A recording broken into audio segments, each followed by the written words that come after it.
on le classe toujours du côté de ceux qui sont noirs.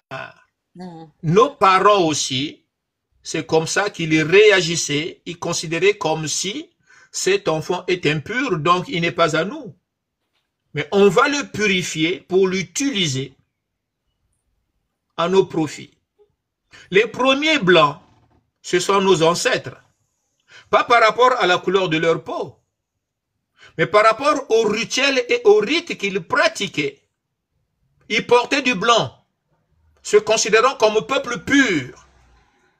Arrive un moment où, pour préserver cette pureté, il fallait plus se mélanger avec les autres.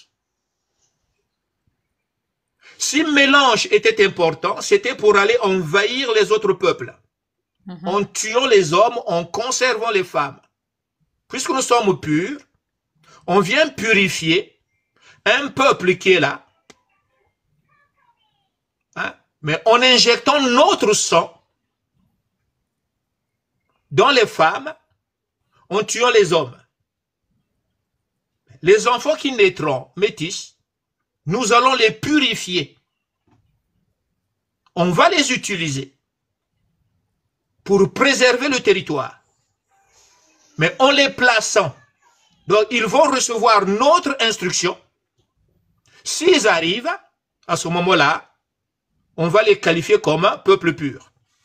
Alors justement, comme vous êtes en train de dire ça, on va rebondir tout de suite sur ce que j'avais dit tout à l'heure, le problème du métissage dans les colonies pendant la colonisation. On nous parle de reconnaissance frauduleuse parce que les enfants qui naissaient avec les indigènes et les colons n'étaient pas vraiment acceptés, mais bon, on les acceptait en leur donnant la possibilité quand même d'être des enfants nationalisés, la nationalité du colon, mais ils posaient Oui. problème. Mhm. Qu'est-ce que ça construit, qu'est-ce qu'on pourrait imaginer ou se dire à quoi ça ressemble cette histoire de pratique bizarre, de reconnaissance frauduleuse, un problème social et moral. Oui, social et moral, parce que on est en face d'une flagrance.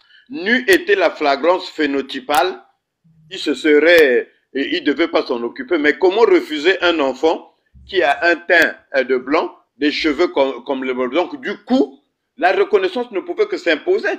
On a vu des cas comme ça qui font rue dans des villages, dans un rayon de 20 kilomètres, il n'y a aucun blanc, il n'y a que le prêtre qui est à l'église et qui a une femme au village qui met au monde un métissé. On ne se pose pas les questions. On ne se Oui, pose mais pas les questions. au-delà Donc, de ça, il on avait peut se comme un poser la devoir question. d'humanité. Oui, mais grand, on ne se Oui, pose pas mais la question. par contre, Mais il faut reconnaître cet enfant. C'est non. ça.